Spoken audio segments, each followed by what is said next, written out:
Hello everyone. स्वागत है आपका इस वीडियो के अंदर।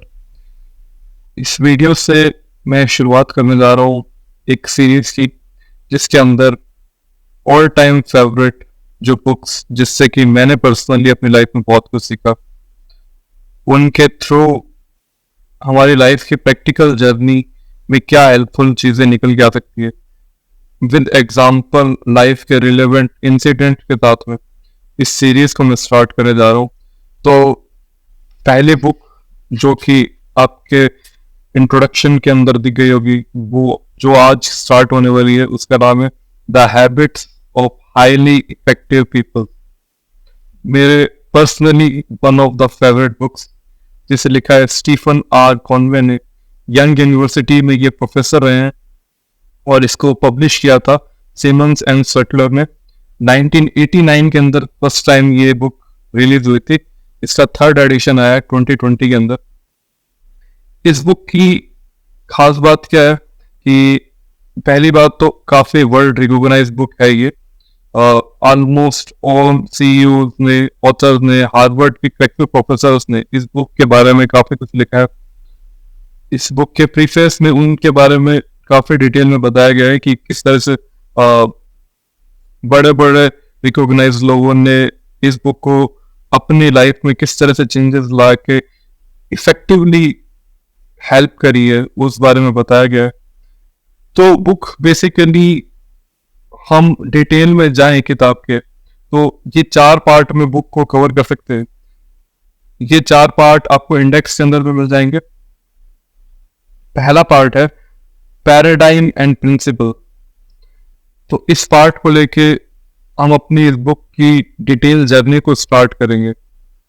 पैराडाइम एंड प्रिंसिपल, बेसिकली इस वीडियो में या इस जर्नी के अंदर हम बुक को एज ए ऑडियो बुक, सिर्फ उस बुक को पढ़ने से ज्यादा उस बुक के प्रैक्टिकल लाइफ में क्या इंसिडेंट और क्या हमारी लाइफ में क्या चेंज हो सकता है, उस चीज को जानने से उन चीजों पे ज्यादा फोकस करेंगे।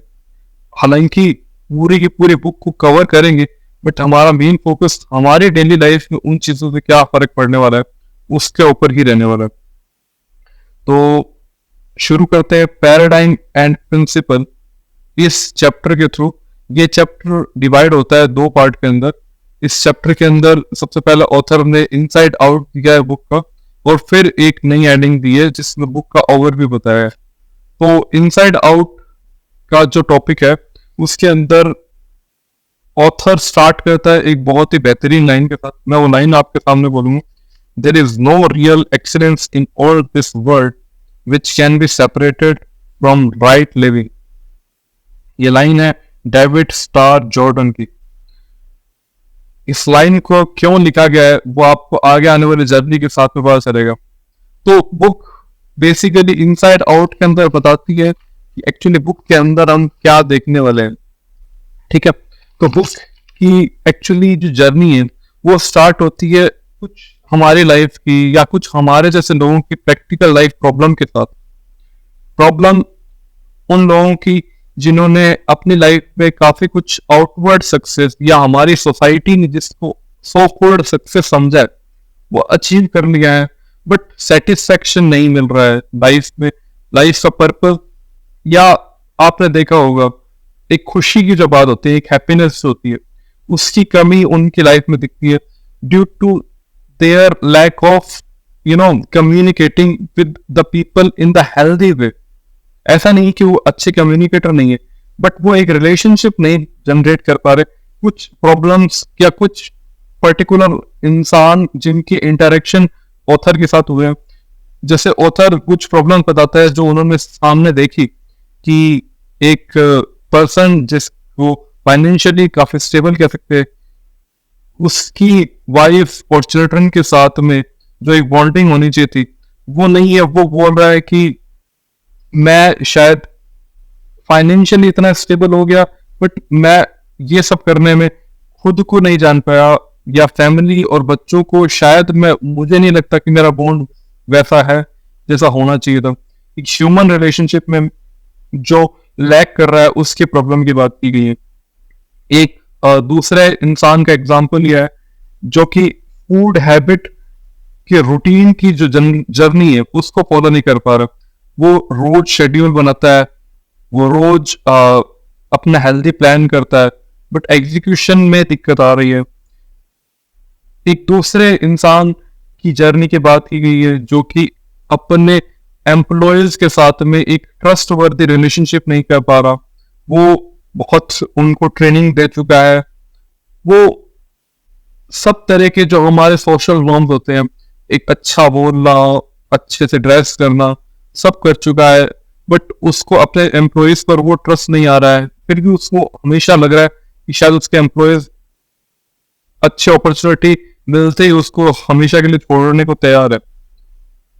एक दूसरे इंसान का एग्जाम्पल लिया है जिसको टाइम को रिलेटेड इश्यूज आ रहे हैं, यानी कि वो इंसान टाइम को मैनेज नहीं कर पा रहा अच्छे से। जो भी टाइम उसको मिलता है उसको हमेशा लगता है कि टाइम कम ही है। एक दूसरे इंसान की बात की गई है, उसको लग रहा है कि जब भी वो फ्रेंड्स के बीच में होता है तो हमेशा उसका फायदा उठा लिया जाता है, या वो जो जिस समय वो बात बोलनी चाहिए वो बात बोल नहीं पाता, इंटरेक्शन के अंदर उसको दिक्कत है। ये सब वो लोग हैं जिन्होंने फाइनेंशियली या अपने अपने फील्ड में काफी अच्छा करा है, कोई स्पोर्ट्स में अच्छा है, कोई फिजिकली बहुत अच्छा है, बट उनकी लाइफ में इस तरह की daily day to day problems आ रही है। तो ऑथर ये समझाने की कोशिश कर रहा है इनके प्रॉब्लम्स अलग अलग हो सकती है। ये देखा जाए तो वेराइटी ऑफ प्रॉब्लम्स है, किसी की फैमिली की प्रॉब्लम है, किसी की फूड की प्रॉब्लम है, किसी की वर्क प्लेस की प्रॉब्लम है, किसी की मनी की प्रॉब्लम है, किसी की टाइम की प्रॉब्लम है, बट इन प्रॉब्लम्स का एक रूट कोज जो है वो एक ही है। ये ऑथर यहाँ पे अलग अलग प्रॉब्लम्स को दिखाकर बताने की कोशिश कर रहा है।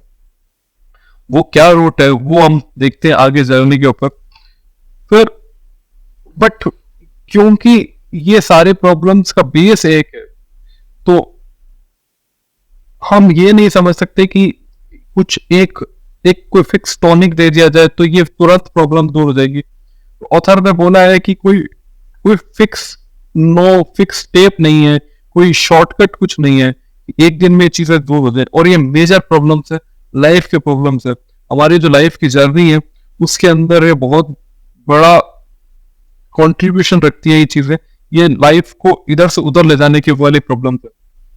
फिर ऑथर ने इन सब प्रॉब्लम्स के साथ अपनी एक प्रॉब्लम, अपना सेल्फ एग्जांपल देने की कोशिश की है, और फिर इन सब प्रॉब्लम्स को और अपनी प्रॉब्लम्स को एक साथ की एक्चुअल में प्रॉब्लम है क्या, उस प्रॉब्लम का क्या सॉल्यूशन निकलता है, और उस सॉल्यूशन के थ्रू हम इस चैप्टर की जर्नी को स्टार्ट करेंगे।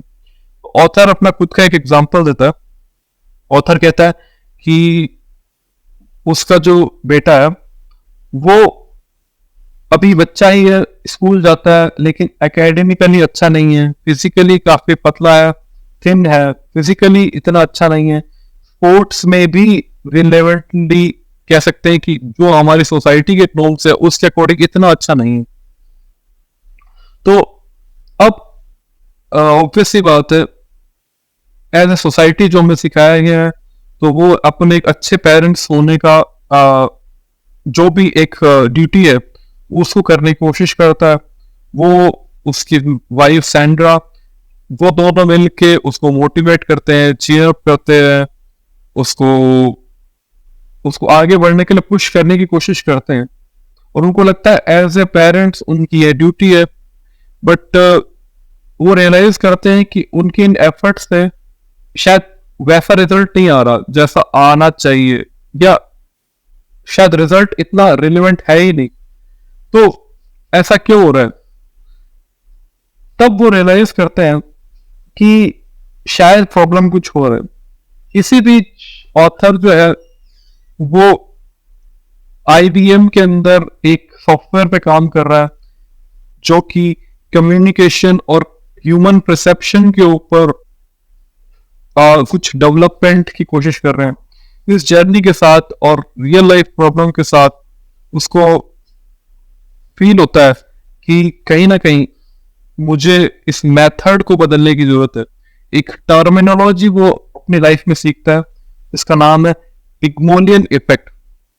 पिग्मोलियन इफेक्ट ये है कि एक्चुअली जो आप प्रॉब्लम देख रहे हो, या जो आप एक ये चीज है इसको आप यहां से यहां देख रहे हो, एक्चुअल में प्रॉब्लम यहां में नहीं है, ये प्रॉब्लम क्या आप, ये प्रॉब्लम है, ये तो सबको दिख रही है, तो ये प्रॉब्लम क्यों आई, इस प्रॉब्लम के पीछे क्या लेयर बाय लेयर आप क्या हायर ऑर्डर थिंकिंग कर सकते हो, क्या आप प्रॉब्लम और सिचुएशन और उस प्रॉब्लम के आने की सिचुएशन इनको अलग अलग करके देख सकते हो क्या, और उनके हम प्रॉब्लम के जो एफर्ट डाल रहे हैं उसको डील करने की वजह से, तो क्या वो एफर्ट उस प्रॉब्लम पर क्या इफेक्ट डाल रहे हैं, क्या इनके बीच में कोई रिलेशन है क्या।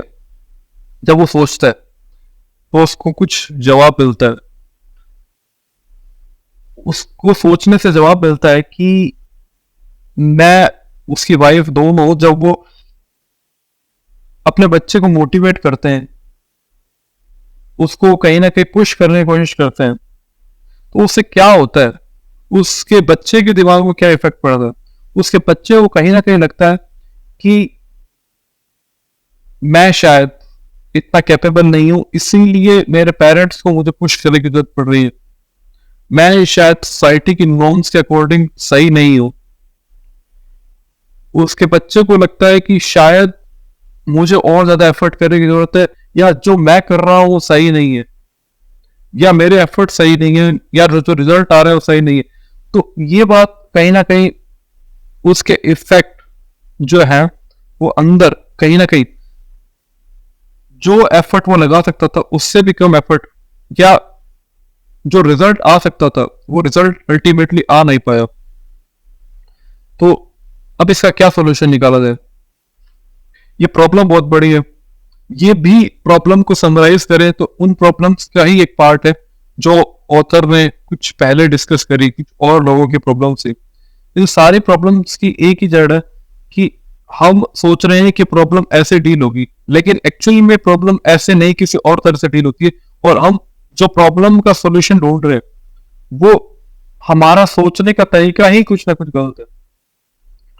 तो इसको यहाँ पे ऑथर कोई ना कोई रुकता है और सारी चीजों को लेकर एक साथ चलने की कोशिश करता है कि चीजें आखिर हो क्या रही है। तो यहां पर हमारा देखने का जो नजरिया है वो उसको डीपर लेवल पर ले जाने की कोशिश की गई है। तो यहां पर ऑथर कह रहा है कि एक नई एडिंग देता है, पर्सनैलिटी इफेक्ट और करेक्टर इथिक्स। तो हमारा जो किताबों का सोशल सर्किल का सीखने का जो तरीका है उसने हमें सिखाया कि हम अच्छा बोले, अच्छा करें, ये सोसाइटी ने जो भी सिखाया ये सब एक पर्सनैलिटी इफेक्ट यानी कि एक अच्छी पर्सनैलिटी की तरफ ले जाने की कोशिश, जो कि काफी सुपरफिशियल लेवल तक है। बट जो रियल प्रॉब्लम है उनका सॉल्यूशन मिलता है, रियल सॉल्यूशन कैरेक्टर एथिक्स में।